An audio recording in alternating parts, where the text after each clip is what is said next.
welcome back to my channel. If it's your first time here, karibu sana. My name is Jane. Welcome to Make an Impression. This is just a safe space where we are choosing to be authentically bold in how we live our lives, whether that is matters faith, lifestyle, or personal development. So if those are topics that interest you, please do consider hitting the subscribe button and joining this growing family. So today we are talking about confidence, something that is very close to my heart because believe me when I tell you guys, it is something I have had to work on personally. I have not grown up as a confident woman or girl or whatever you would call it from my previous years. And so it's something that I have had to really, really commit to and work hard towards achieving. I cannot say that I am there. I am still learning. There's a lot of ropes that I still need to skip to get to where I want to go. But it's been a learning experience. It's been a learning progress. And this far, I can tell you for sure, I am happy that I chose the route of confidence. So, I just want to start by saying historically, personally, I have grown up as a very, very timid, I would even call myself timid. I have grown up as a very timid girl. I was always the quiet one. I was always the, just keeping off things, ensuring everyone is happy before me. And I wouldn't say that that affected my childhood in a lot of ways, but I think it really, really made me lose or lack that confidence that I have always wanted to ooze now in my senior years. And at some point, I had to decide, you know what, I really, really need to work on my confidence if I want to get to where I'm going. And that's just the conversation that is going to be guiding us today. We're going to be talking about confidence, the steps you can take towards enhancing or working on your confidence if it is something that you're struggling with. And I want to start by saying, I have my notes as usual, and I want to start by saying that self-esteem is how you value yourself, and confidence is something you birth. So for me, I feel like for you to be able to attain the level of confidence that you are working towards, you have to start from a level of working on your self-esteem. You have to start from a point where you ask yourself, how do you value yourself?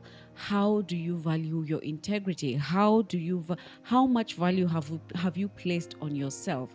Because that will allow you to walk in the confidence that you actually want to attain as you are walking in this journey. So I'm going to be sharing 4 steps that have worked for me or continue to work for me as I am working on this confidence journey. And I hope that you will be able to get and gain something from this conversation. And even as you are working on improving your self-esteem, even as you're working on improving your confidence, I hope that some of these points will be able to help you to get to that place where you are going. So I'm going to start by giving a definition of the word confidence, just so that we can set the pace for this conversation.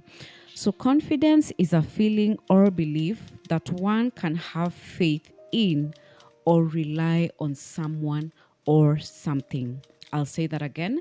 Confidence is a feeling or belief that one can have faith in or rely on someone or something.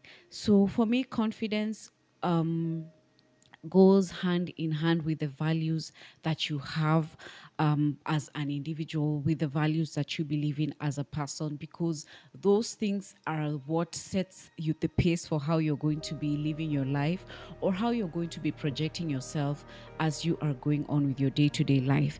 And the first thing I want to talk about, guys, is if you want to start working on your confidence, number one, you have to tell yourself your story.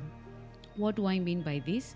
You have to listen to the things you keep saying about yourself, and you have to be very objective when you're doing this. So if I ask you, probably just tell me about yourself. Listen to the things you're going to say about yourself. Listen to the things you're going to talk about when you're talking about yourself. If you're talking about, if for example, I'm saying, I'm Jane, I do one, two, three, this is what I believe in, these are the things that make me happy, these are the things that I like to do during my free time, this is who I believe I am. Listen to the things you're saying when it comes to talking about yourself. How are you telling your story? Because that will determine the level of confidence you have towards yourself. Do you keep saying that you're timid? Because that is what that is one of the things that I feel that I told myself so much that I actually believed that I was timid.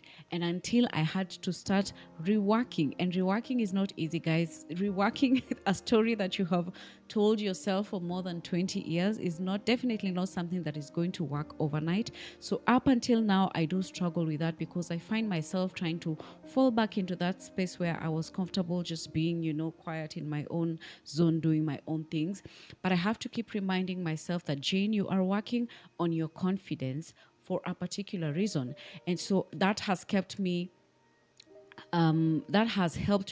to keep telling my story differently. So I no longer identify as a timid girl. I identify as a confident girl. And what that has done for me is it has helped me look at myself differently. It has helped me approach difficult situations in my life very differently. It has helped me know how to defend myself in areas where I would usually just fall back and be like, you know what it is. But now, because I am constantly telling my story differently, I am starting to relate as that person. I am starting to relate as that confident woman. I am starting to relate as that well kept together woman. I am starting to relate as that person who can actually have a conversation and sustain it. And because I have kept telling myself this story, I am starting to become that person, and I am starting to be able to embrace that confidence that I want to be able to achieve as a woman. And I really do hope that you're going to be objective about this, guys. Tell yourself your story. Listen to what you're saying when you talk about yourself. Listen to the things you're telling yourself.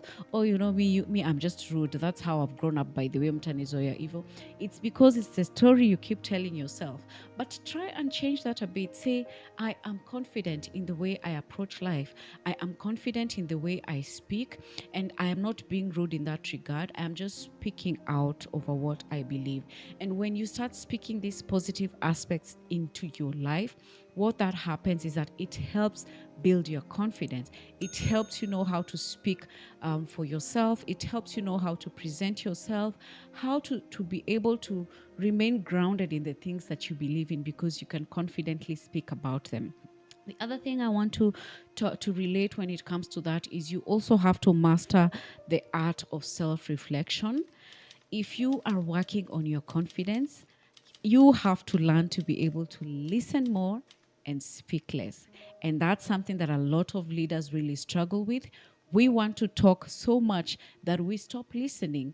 And if you learn to master the art of self reflection, what happens is that for every conversation that you're going to be a part of, you will be able to pick bits and pieces that you can relate with, and you can say, this I have struggled with, but because I'm looking at this person handling it this way and I'm seeing they're doing it and it's working for them, how can I incorporate that as I'm working on my confidence journey to be able to articulate myself the same way, or to be able to use that to be able to make myself better. I don't know if I'm working together with you guys.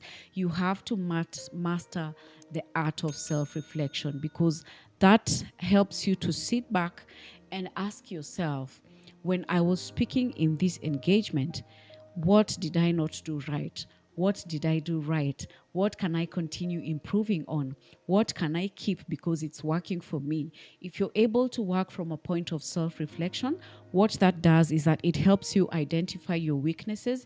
It helps you pick the things that you need to work on, and then you can comfortably focus on those things, so that can also just help you use the confidence that you want to do without really going overboard.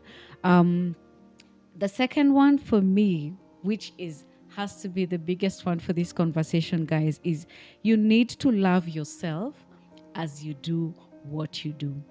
So if people have always known you as this timid girl, or people have always known you as this laid back person who, you just says yes to everyone, who's just always there, who will help move things along, I can tell you for sure that it is going to be very difficult for these same people to accept that you have grown out of your shell, or that you have become this person that can confidently speak out for themselves. So you need to be able to love yourself as you do what you do, because you're going to have a lot of awkward moments where people are just going to be like, we are not sure we like this side of you. We are not sure we really appreciate who you're becoming. We are not sure we understand what you're trying to do or trying to be, There's going to be a lot of those awkward moments. So if you do not love yourself as you do what you do, you will fall back into that space that you're trying to walk out of. So I would say, number one, focus on loving yourself as you do what you do. Because when you love yourself, you're going to be comfortable sitting in that awkwardness. You're going to be comfortable working out that awkwardness, even when you're around those people, because already you are confident in the person that you are and you know what you're working towards. And so even if what you say is to a lot of people, it's like, no, we don't like this side of you because we don't know how to handle it. Because let me tell you the truth, the reason why people kind of give you those awkward looks or just tell you, no, squeeze unaringa ama squeeze umekuwa sijui aje, it's because they don't know how to handle this new person that you're becoming. So if you do not love yourself as you do what you do, what's going to happen is they will convince you that what you're doing is wrong, and then you will fall off the track. So if you know that you are working towards your confidence, you are working towards making yourself this better person, you are working on your public relations skills, you are working on your networking skills, you are working on these things, and for you to do that, you have to break off of your shell. Then if you love yourself as you do what you do, eventually those people will love you because they will see the impact of the person or whatever it is that you're working towards as you are achieving this goal. So, number three for me is learning to say no. Learning to say no boosts your confidence automatically. Now, let me tell you guys, saying no is not easy, especially if you've come from if for a long time you've always not been that person who can say no. Saying no is not going to come easily. You're not going to be able to say no and walk out of the table confidently. You will say no, and then you'll be left with that feeling of, oh, I don't know. I feel like, probably people didn't really like what I did there, or I don't know how people are going to look at me after this. And you've got to be okay with that awkwardness, which goes back to the point number two that we have spoken about. So you have to begin to live for yourself and stand up for yourself. Stop doing things from a place of fear. People will definitely not handle it well. So be ready for that. So as you are learning to say no, you are also learning to just be okay with the things that you are not comfortable doing. You should just be okay to say, no, unfortunately, I cannot do this. Unfortunately, I cannot meet that deadline. No, I cannot do this because it is not in line with my integrity or with what I stand up for. And I cannot do this because it is not in line with who I am. So learning to say no is a very powerful thing. And let me tell you guys, from my experience, I have also struggled with saying no, but as I have learned to do it, because trust me, I have learned to do it, and now I am comfortable saying no, this does not work for me. I used to think that this person would die if I say no. So you would find yourself saying no, and then you'd be in this situation where you're like, I don't know how we are going to come into this office tomorrow and still work. But you know what happened? I realized that people actually respect you for that, respect you for those boundaries, respect you for saying no. They're going to be upset, especially if it's your boss. They're going to be upset that you said no. But tomorrow or the day after or a week after, they will actually appreciate that you can be able to speak up for yourself. So it ends up working to your advantage. So the more you learn to say no, the more you're able to work on your confidence, the more you're able to stick in line with your integrity, the more you're able to just get rid of so much noise that will be happening around you, the more you're able to even work with brands that understand what you stand for, the more you're able to just get rid of a lot of things that you don't need to be dealing with, guys. So I hope that you really, really Learn to say no to the things that don't excite you, to the things that steal your peace of mind, to the things that really, really put you down. I hope you really learn to say no to those things, because that will put you in a position of power. That will put you in a position of confidence, where you actually understand who you are, what you're working towards, what you can accept, and what you cannot accept. And that's a very powerful place to operate from. So, the last one that is going to close our conversation today, guys, is in hand with saying no, you have to establish boundaries.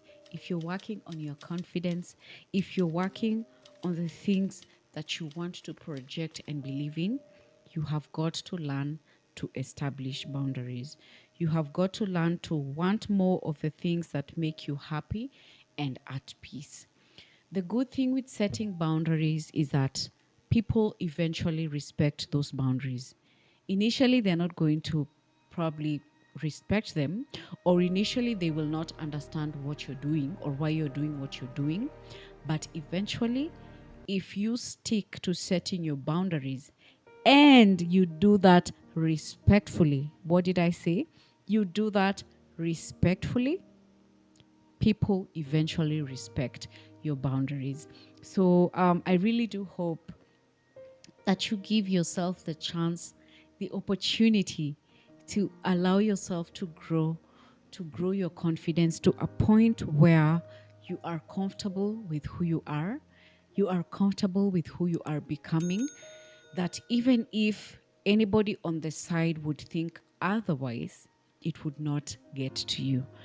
That's not something very easy. And that's why you realize that a lot of the people who have worked to get here will probably be called arrogant or rude or all these things.